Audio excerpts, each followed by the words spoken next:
Role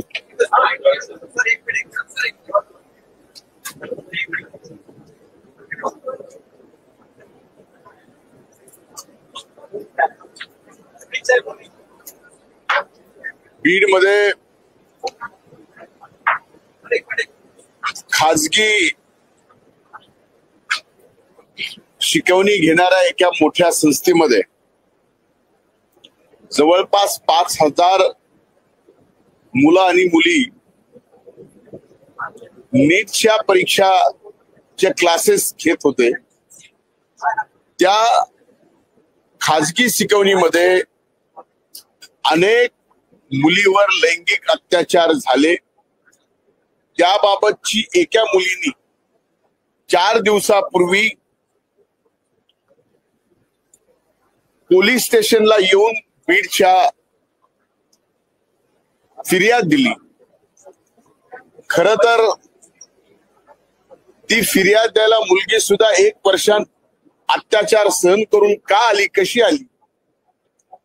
तर ज्या वेळेस त्या मुलीच्या आईवडिलांनी आपलं आयुष्य संपवायचा निर्णय घेतला आणि हे तिच्या कानावर पडलं, त्यावेळेस ती मुलगी स्वतःहून पोलीस स्टेशनला जाऊन तिने लैंगिक अत्याचार त्या खाजगी शिकवणीचा मालक जो प्राध्यापक पवार आणि खटावकर आणि त्यांच्यावर बरदास्त असणारे जे कोण तिथले लोकप्रतिनिधी आहेत, ह्या सगळ्या गोष्टीचा फिर्याद दिल्यानंतर उजागर झाल्यावर अनेक पालकांचे फोन या संबंधित आले की आमच्या वर सुद्धा असे प्रसंग आमच्या घरात आलेले आहेत, पण आमची इब्रत आम्ही जर बाहेर बोलायला गेलो तर पूर्णपणाने वेशीवर टांगली जाईल।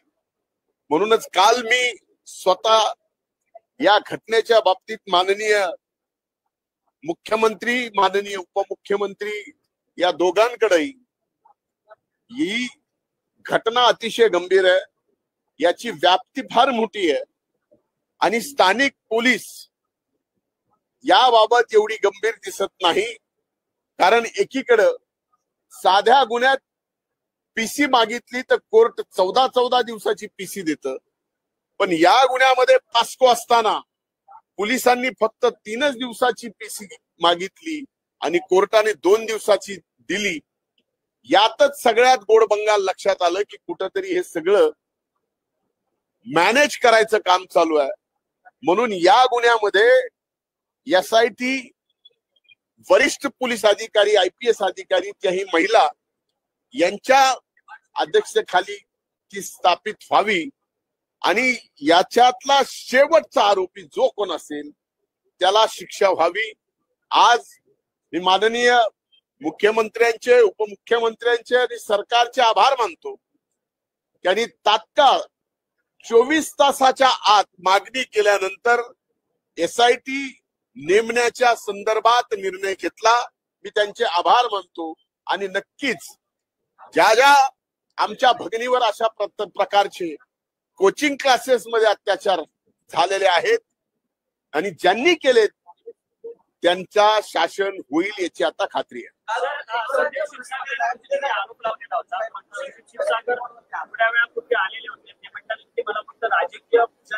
एक लक्षात घ्या, कदाचित आपल्याला माहित असेल, मी 200 दिवसानंतर आज मीडियाशी बोलतोय, पब्लिक मध्ये बोलतोय। ज्या वेळेस माझ्यावर इलेक्ट्रॉनिक म्हणजे मीडियाचं ट्रायल चालू होतं, हालाकी त्या घटनेत माझा कुठेही कसाही संबंध नव्हता, ते बोलत होते, पण त्यांच्या कुणाच्याही विरोधात मी बोललो नाही। कारण सत्य काय हे मला माहिती आहे, सत्य बाहेर येईल। कारण आपल्या हातून असं कृत्य कधी घडणार नाही। मी कधीही कुणावर बदनाम करण्यासाठी आरोप केलेले नाहीत। फेम असोसिएशनचं काम माझ्या आयुष्यात कधी माझ्याकडे झालेलं नाही। 25 वर्ष मी राजकारणात, 25 वर्षात मी कधीच कुणावर खोटे आरोप केले नाहीत। 5 वर्ष विरोधी पक्ष नेता होतो, कधीच कुणावर खोटे आरोप पुराव्याशिवाय कधी केले नाहीत आणि कधी खोटे आरोप मी केले म्हणून मीही बदनाम झालो नाही, माझ्यावरही आरोप झाले नाहीत।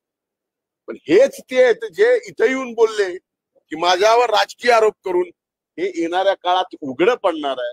आणि माझी आपल्या सर्वांना हात जोडून विनंती आहे की त्या लैंगिक अत्याचार झालेल्या आपल्या भगिनीवर त्याला ज्यांनी कुणी केलाय त्यांना शासन होण्यासाठी हे टिकटॉक टेबल टेनिसचा बंद करावा आणि आपण सुद्धा यात मदत करावी ही आपल्याला हात जोडून माझी कळकळीची विनंती आहे.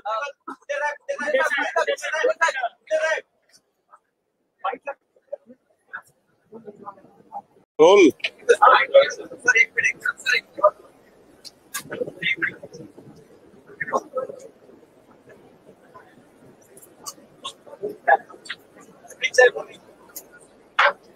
बीड मध्ये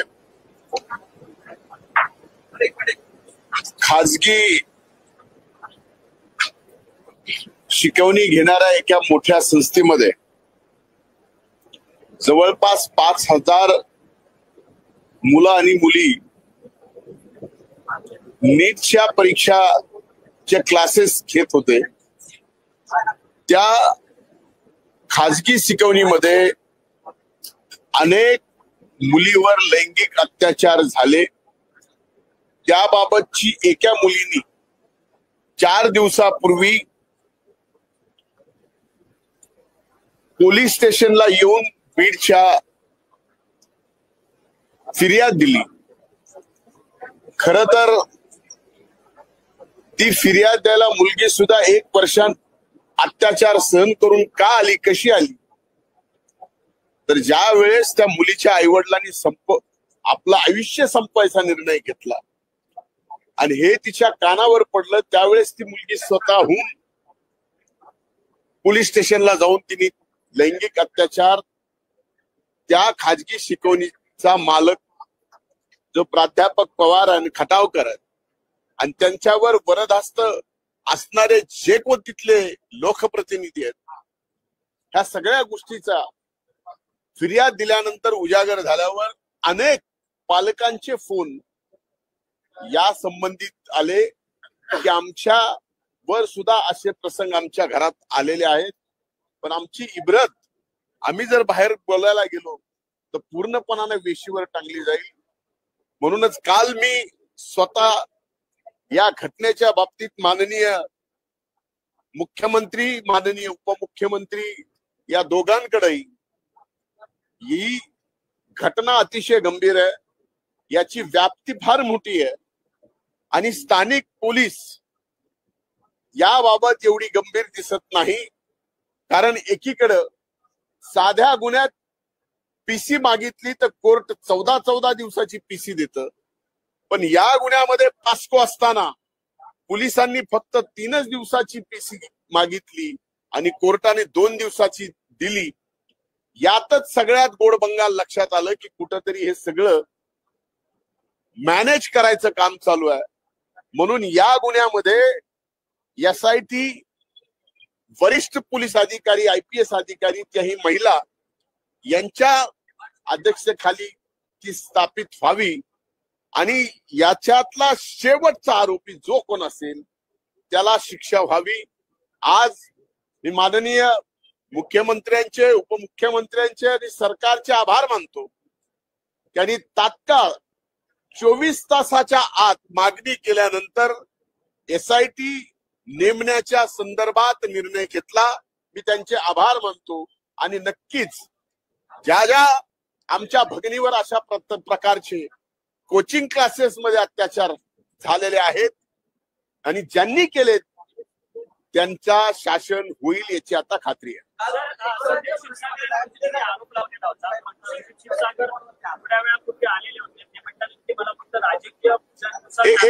एक लक्षात घ्या, कदाचित आपल्याला माहित असेल मी 200 दिवसानंतर आज मीडियाशी बोलतोय, पब्लिक मध्ये बोलतोय. ज्या वेळेस माझ्यावर इलेक्ट्रॉनिक म्हणजे मीडियाचं ट्रायल चालू होतं, हालाकी त्या घटनेत माझा कुठेही कसाही संबंध नव्हता, ते बोलत होते, पण त्यांच्या कुणाच्याही विरोधात मी बोललो नाही. कारण सत्य काय हे मला माहिती आहे, सत्य बाहेर येईल. कारण आपल्या हातून असं कृत्य कधी घडणार नाही. मी कधीही कुणावर बदनाम करण्यासाठी आरोप केलेले नाहीत. फेम असोसिएशनचं काम माझ्या आयुष्यात कधी माझ्याकडे झालेलं नाही.